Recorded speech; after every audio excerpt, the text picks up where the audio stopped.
Welcome to science gamma. আজকে আমরা model question set 5 এবং 6 এর যে সমস্ত অঙ্কগুলো আছে সেগুলা সলিউশন করব। যারা WBH টেস্ট পেপার কিনতে পারোনি বা কিনোনি তারা এই মডেল কোশ্চেন সেট 5 এবং 6 এর কোশ্চেনগুলো পাওয়ার জন্য দেখো ডেসক্রিপশন বক্সে লিংক দেওয়া আছে, সেখানে PDF আকারে 5 এবং 6 এর সমস্ত কোশ্চেনগুলো দেওয়া আছে। তো এখন আমরা শুরু করি মডেল কোশ্চেন সেট 5।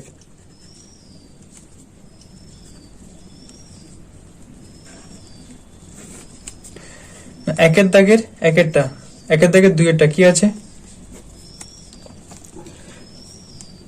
এক মোল আদর্শ গ্যাসের PV/RT এর মান কত? তাহলে আমরা কি জানি? আমরা জানি যে PV সমান nRT। তাহলে PV/RT সমান n। এর মানটা কত দেওয়া আছে? এর মানটা দেওয়া আছে 1 মোল। তাহলে PV/RT এর মানটা কত হবে? 1 হবে। অর্থাৎ একের দাগের 2 এর অ্যান্সারটা হচ্ছে এ। তারপর একের দাগের 3-এরটা, কোন হাইড্রোকার্বনের বাষ্প ঘনত্ব 8? দেখো বাষ্প ঘনত্ব 8 মানে আমরা কি জানি সূত্রটা? m সমান 2d। তাহলে m সমান 2d, mটা আমাদের বের করতে হবে, সমান 2 ইন্টু d এর মানটা মানে বাষ্প ঘনত্ব d কত দেওয়া আছে? 8 সমান 16। তাহলে এখানে যে অপশনগুলো দেওয়া আছে তার আণবিক ভরটা বের করো। ফার্স্ট কি আছে না CH4। দেখো CH4 মানে কার্বনের কত? কার্বনের 12 প্লাস হাইড্রোজেনের 1 ইন্টু 4 সমান কত হচ্ছে? 12 4 16। অর্থাৎ অ্যান্সার হচ্ছে অপশন এটা CH4।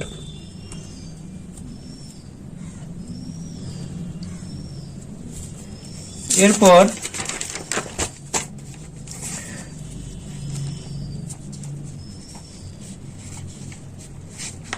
দুইয়ের দাগে 7-এরটা কি আছে?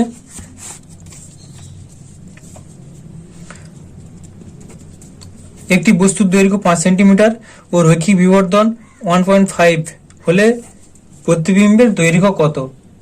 তাহলে বস্তু দৈর্ঘ্য h1 দেওয়া আছে 5 সেমি, বিবর্ধন m সমান দেওয়া আছে 1.5।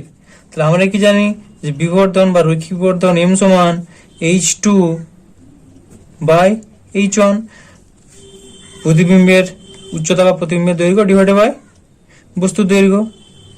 তাহলে আমাদের কি বের করতে হবে? h2টা বের করতে বলেছে। তাহলে h2 সমান mh1 সমান 5 ইন্টু 1.5 সমান 7.5 সেন্টিমিটার।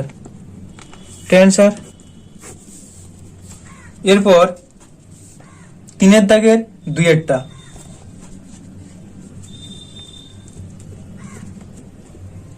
কি আছে না 0 ডিগ্রি সেন্টিগ্রেড উষ্ণতায় কিছু পরিমাণ গ্যাস রাখা আছে। কোন উষ্ণতায় গ্যাসটিকে উত্তপ্ত করলে চাপ আয়তনের দ্বিগুণ হবে? তাহলে এখানে কি দেওয়া আছে না 0 ডিগ্রি সেন্টিগ্রেড T1 সমান দেওয়া আছে 0 প্লাস 273 কে। T2 জিজ্ঞাসা করেছে কত? আয়তনটা দ্বিগুণ হবে বলেছে, চাপটাও দ্বিগুণ হবে বলেছে। তাহলে আমরা P1 সমান P ধরছি, P2 তাহলে হবে 2P, V1 সমান V ধরি,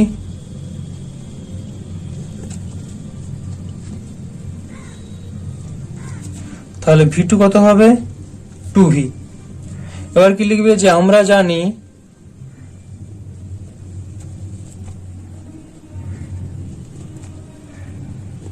P1 V1 বাই T1 সমান P2 V2 by T2। T2 বের করতে হবে। তাহলে ইমপ্লাইজ T2 সমান P2 V2 T1 divided by P1 V1 সমান P2 এর মান কত? 2P ইন্টু V2 এর মান 2V ইন্টু T1 এর মান 273 ডিভাইডেড বাই P1 এর মান P into V। P V কেটে গেল, 2 2 4 4 × 273, এটা করলে কত পাবে না 1092 কেলভিন। তাহলে লিখবে অতএব গ্যাসটির চূড়ান্ত তাপমাত্রা, অতএব গ্যাসটির চূড়ান্ত তাপমাত্রা সমান 1092 কে সমান 1092 মাইনাস 273 ডিগ্রি সেন্টিগ্রেড সমান 819 ডিগ্রি সেন্টিগ্রেড। অ্যান্সার। এরপর 3 দাগের 2 এর অথবা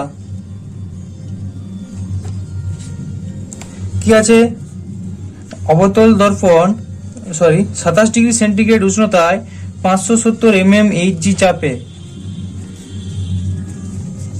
তাহলে কি আছে না T 27 প্লাস 273 সমান 300 কে 570 mmHg চাপে, P সমান 570 mmHg চাপে 4.4 গ্রাম CO2 গ্রাম বলেছে, তাহলে W সমান 4.4 গ্রাম। CO2 গ্যাসের আয়তন কত হবে, V চেয়েছে। তাহলে এখানে দেখো আমাদেরকে এমটা করতে হবে, CO2 যেহেতু বলেছে, CO2 এর ক্ষেত্রে কি কার্বনের 12 প্লাস অক্সিজেনের কত 16, 16 × 2 মানে 32 সমান 44, তাহলে এমটা কত না আণবিক ভরটা 44। আর এর মান দেওয়া আছে, দেখো আর এর যে মানটা দেওয়া আছে 0.082 লিটার অ্যাটমসফিয়ার, লিটার অ্যাটমসফিয়ারে হয় 0.082, এটা কিন্তু একটু ভুল হয়েছে, তার সমান 0.82 litre atmosphere mole inverse kelvin inverse. এবার আমরা কি জানি, সূত্র জানি যে আমরা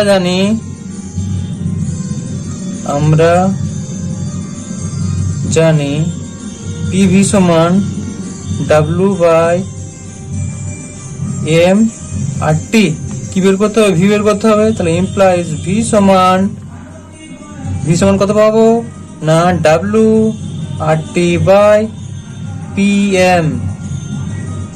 এখানে দেখো এটা কি দেওয়া আছে, লিটার অ্যাটমসফিয়ারে দেওয়া আছে, তাহলে আমাদের পিটাকেও লিটার অ্যাটমসফিয়ারে করতে হবে।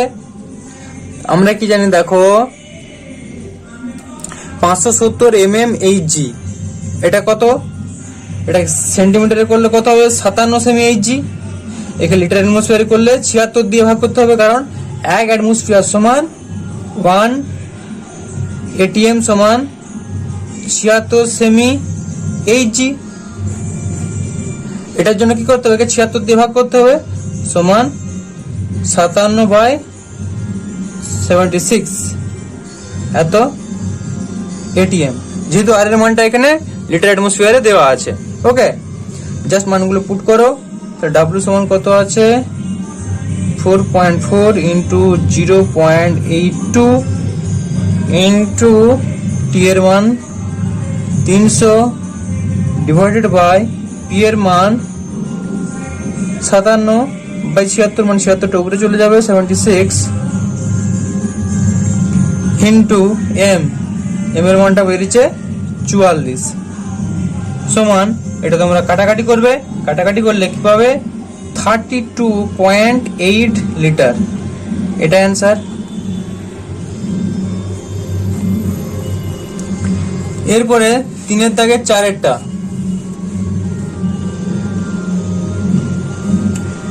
220 ভোল্ট 40 ওয়াট বাল্বকে 220 ভোল্ট মেইনে লাগানো আছে, বাল্বটির মধ্য দিয়ে প্রবাহিত তড়িৎ প্রবাহ মাত্রা কত, আই চেয়েছে। তাহলে ভি কত দেওয়া আছে, ভি সমান 220 ভোল্ট, পি সমান দেওয়া আছে 40 ওয়াট, আই চেয়েছে। তাহলে আমরা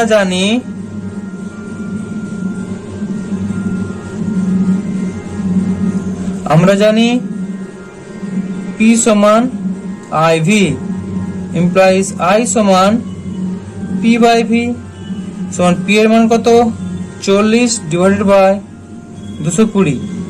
এটা কাটাকাটি করবে, কাটাকাটি করলে পাবে 0.18 এত অ্যাম্পিয়ার।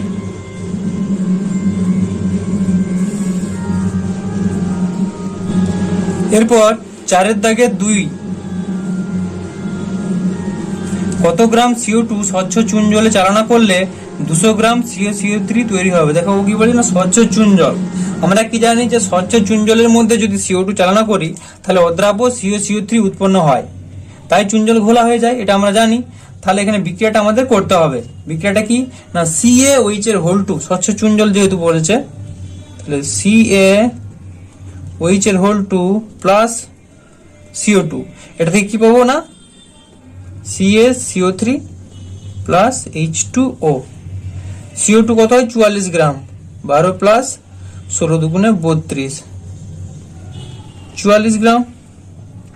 সেই ক্ষেত্রে CaCO3 কত পাবো, CaCO3 হয় 100, ক্যালসিয়ামের হয় 40 প্লাস 12 প্লাস 16 ইন্টু 3 সমান এটা হচ্ছে 100 গ্রাম এটা হয়। এবার ঐচ্ছিক নিয়মে অঙ্কটা করলে আমরা পেয়ে যাবো।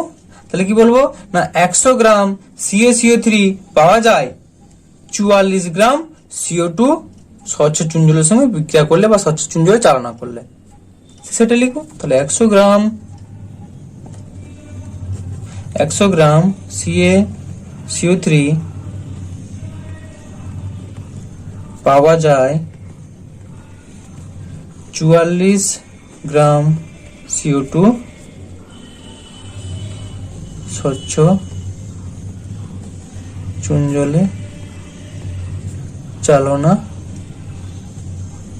করলে।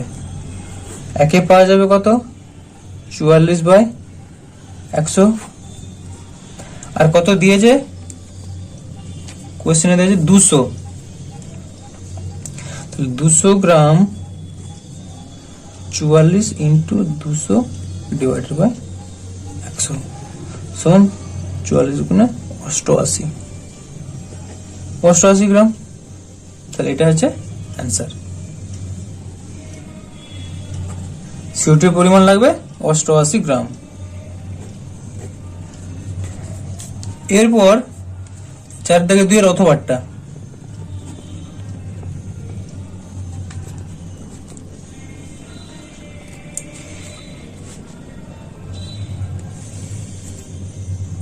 জিঙ্কের সঙ্গে কত গ্রাম লঘু H2SO4 এর বিক্রিয়ায় NTP তে 2.24 লিটার H2 তৈরি হয়। Zn দেওয়া আছে এত।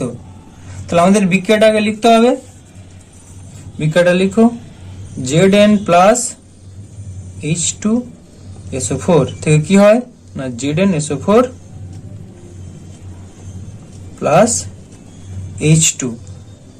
এখানে কি দেওয়া আছে, কোশ্চেনটা কি বলেছে দেখো, জিঙ্কের সঙ্গে কত গ্রাম লঘু H2SO4 এর বিক্রিয়ায় H2SO4 টা চেয়েছে। তাহলে H2SO4 এর কত, এখানে 2 প্লাস সালফারের 32 প্লাস অক্সিজেনের 16, 4 16 64 সমান 4 2 সমান 98 গ্রাম। এখান থেকে আমরা কি পাচ্ছি H2 টা এখানে দেখো লিটার আছে, কোশ্চেন আছে NTP তে এত লিটার H2 তৈরি হয়, তার মানে এটা কত হবে 22.4 লিটার।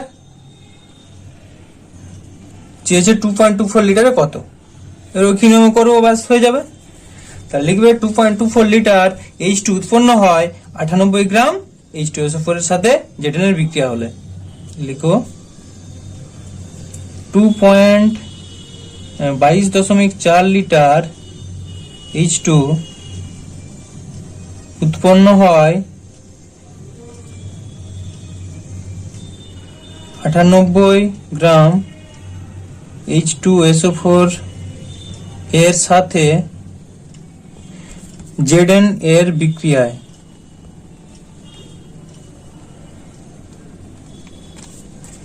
একে হবে 98 বাই 22.4, আর কোশ্চেনে আছে 2.24 লিটার H2 হবে 98 ইন্টু 2.24 ডিভাইডেড বাই 22.4। তাহলে এটা সমান কত পাবো? এটা কাটাকাটি করলে পাবো আমরা 9.8। দেখো 2.24, এটা হচ্ছে 10, মানে 9.8, তো 9.8 গ্রাম, এটা অ্যান্সার। এরপর 4 দাগে 7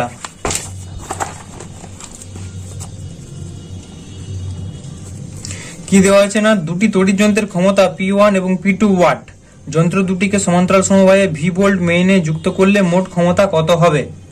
তাহলে প্রথম তড়িৎ যন্ত্রের রোধ কত হবে? প্রথম তড়িৎ যন্ত্রের রোধ R1 সমান, আমরা কি জানি, R সমান V স্কোয়ার বাই পি। তাহলে V স্কোয়ার বাই P1। এখানে দেখো V1টা লেখার দরকার নেই, V লিখলে হবে, কারণ কি দিয়েছে, দুটি তড়িৎ যন্ত্র দুটিকে সমান্তরাল সমবায়ে V ভোল্ট মেইনে যুক্ত করছে, দুটোই V এর সঙ্গেই যুক্ত হচ্ছে। তাহলে V1 সমান V2 সমান V, ওর জন্য একবারে V লিখে দিলাম।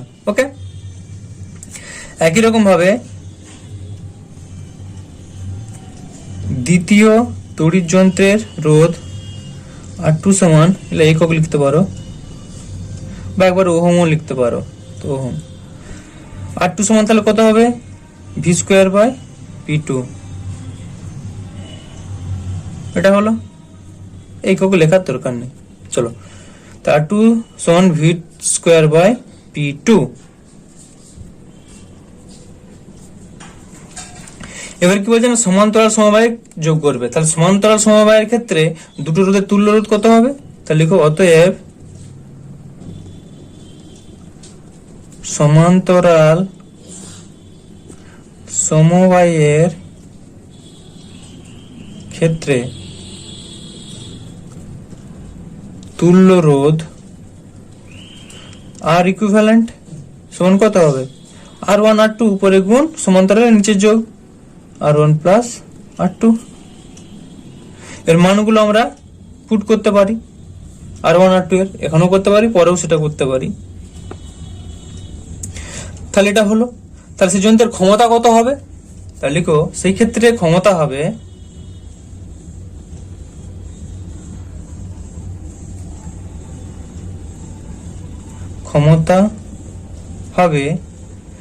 P সমান, আমরা কি জানি যে V স্কোয়ার বাই R। তাহলে V স্কোয়ার, এখানে আর যদি V স্কোয়ার বাই P হয় তাহলে P সমান V স্কোয়ার বাই R। তাহলে V স্কোয়ার বাই R বলতে এখানে R ইকুইভ্যালেন্ট সমান V স্কোয়ার ডিভাইডেড বাই, এবারে মানগুলো পুট করব, আর ইকুইভ্যালেন্ট মান কত? R1 R2 divided by R1 plus R2 সমান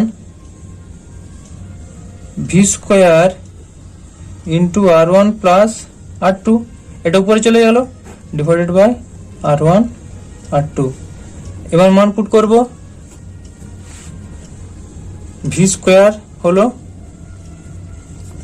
R1 এর মান কত দেখো, V স্কোয়ার বাই P1, তাহলে V square by P1 plus এটা হচ্ছে V square by P2 divided by V square by P1 into V square by P2।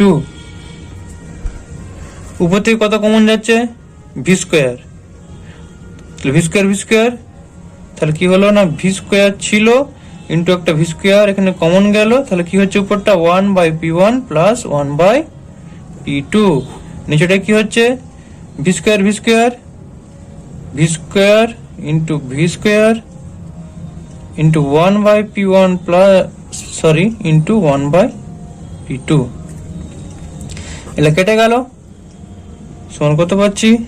উপরটা যদি লসাগু করি, নিচে হচ্ছে P1 P2, উপরে তাহলে কত হবে? P1 plus P2 whole divided by 1 by P1 P2। P1 P2টা গুণ আকারে করলে উপরে চলে যাবে, সমান P1 plus P2 divided by P1 P2 into P1 P2 সমান P1 প্লাস P2, এটা অ্যান্সার। এরপর 4 দাগে 7 হলো, 4 দাগে 7 অথবাটা 4 দাগের সাথে অথবাটা করছি।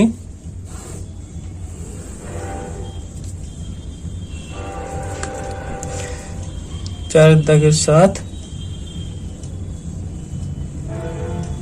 অথবা কি বলেছে দেখো, একই উপাদানের দুটি সমান দৈর্ঘ্য বিশিষ্ট দুটি তার আছে, এদের একটির ব্যাসার্ধ অন্যটির ব্যাসার্ধের দ্বিগুণ।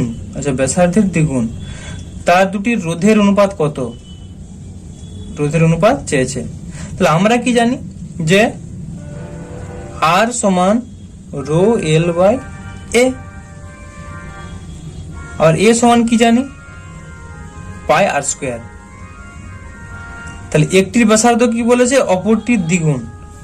তাহলে লিখছি একটির ব্যাসার্ধ ধরি একটির ব্যাসার্ধ সমান 2r, অপরটির ব্যাসার্ধ r2 সমান r, এটা হচ্ছে r1 সমান 2r, কারণ কি একটির ব্যাসার্ধ অপরটির দ্বিগুণ, অপরটির r বলে এটা 2r হয়েছে। বুঝতে কারো অসুবিধা হলে কমেন্ট করবে। এরপর আমরা তাহলে কি করব, r1 হলো, তাহলে একটির ব্যাসার্ধ হলো, একটির ক্ষেত্রে রোধটা তাহলে কত হবে, ক্যাপিটাল R 1 সমান, যেহেতু একই উপাদান তৈরি, রো একই আছে, একই দৈর্ঘ্যের তার, সমান দৈর্ঘ্য বিশিষ্ট বলেছে, তা রো আর এলটা একই থাকবে। তাহলে rho L divided by pi r1 square. এখানটায় কত হবে, r2 সমান হবে rho L by pi r2 square সমান রো এল বাই প্রথমটার ক্ষেত্রে পাই r1 এর মান কত 2r, তাহলে 2 দুগুণে 4 4r স্কোয়ার।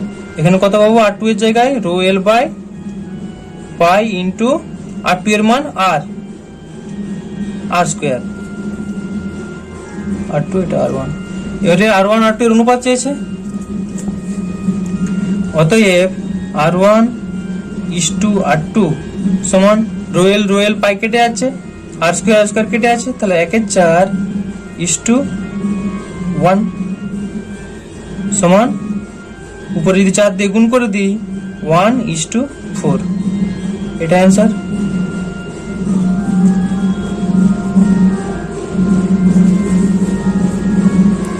এরপর 4 দাগের অথবাটা, 4 দাগের 8-এরটা, দুটি পরিবাহীর মধ্যে তড়িৎ প্রবাহ মাত্রার অনুপাত 1:3, I1 I2 দেওয়া আছে 1:3, এবং পরিবাহী দুটির রোধের অনুপাত 2:1। রোধ R1 R2 সমান 2:1 হলে পরিবাহী দুটির প্রান্তীয় বিভব প্রভেদের অনুপাত নির্ণয় করো। V1 V2 চেয়েছে, তাহলে V1 V2 সমান কত, V আমরা কি জানি IR, তাহলে I1 R1 I2 R2 সমান I1 R1 কত আছে 2, 1 × 2 মানে 2, 3 × 1 মানে 3 সমান 2:3, এটা অ্যান্সার। যারা এখনো আমার চ্যানেলটিকে সাবস্ক্রাইব করোনি তারা আমার চ্যানেলটিকে সাবস্ক্রাইব করে দাও, কারণ তাহলে এই পরের ভিডিওগুলা তোমরা অটোমেটিক নোটিফিকেশনে দেখতে পেয়ে যাবে, এবং বন্ধুদেরকেও সাহায্যের জন্য তাদেরকেও ভিডিওগুলি শেয়ার করো।